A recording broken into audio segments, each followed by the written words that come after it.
નમસ્કાર દર્શક મિત્રો, હું જપન શાહ, કાનમ એક્સપ્રેસ ન્યૂઝમાં આપનું સ્વાગત છે. જોઈએ આજના મુખ્ય અને મહત્વના સમાચાર. ભરૂચ પોલીસની no drugs in Bharuch zero tolerance against drugs campaign અંતર્ગત અંકલેશ્વર શહેર એ ડિવિઝન પોલીસે મોટી કાર્યવાહી કરી છે. પોલીસે 3.76 લાખના મુદ્દામાલ સાથે એમડી ડ્રગ્સના રેકેટનો પર્દોફાશ કરી 3 આરોપીઓની ધરપકડ કરી છે, જ્યારે મુખ્ય સપ્લાયરને વોન્ટેડ જાહેર કરવામાં આવ્યો છે.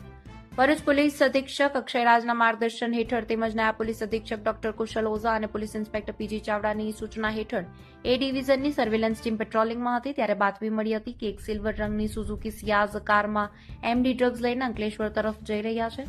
પોલીસે ઉમરવાડા રોડ પર વોચ ગોઠવી કાર અને એક મોટરસાયકલને અટકાવી તપાસ કરી તો ગિયર બોક્સ અને આરોપીના ખિસ્સામાંથી કુલ 12.12 ગ્રામ મેફોડ્રેન એમડી ડ્રગ્સ મળી આવ્યું છે. એફએસએલની પ્રાથમિક તપાસમાં પણ પદાર્થ ડ્રગ્સ હોવાનું પુષ્ટિ થઈ હતી. પોલીસે હેમંતભાઈ દિનેશભાઈ પટેલ, સૌરભ પ્રકાશ દેવરે અને વિશાલ જુગલ તિવારીની ધરપકડ કરી છે, જ્યારે ડ્રગ્સ સપ્લાય કરનાર અક્ષય ઉર્ફે સની ઠાકોરને વોન્ટેડ જાહેર કરવામાં આવ્યો છે. પોલીસે 36,000થી વધુના ડ્રગ્સ, 3 લાખની સિયાઝ કાર, એક મોટરસાયકલ, 3 મોબાઈલ ફોન, રોકડ રકમ અને ડિજિટલ વજન કાંટા સહિત કુલ 3,76,760નો મુદ્દામાલ જપ્ત કર્યો છે. સમગ્ર કાર્યવાહી દરમિયાન police inspector PG Chavda, PSI DBJ Baliya, BM Barad અને એ ડિવિઝન પોલીસ સ્ટાફે સફળ કામગીરી બજાવી હતી. રિપોર્ટર રવિ સૈયદ, અંકલેશ્વર.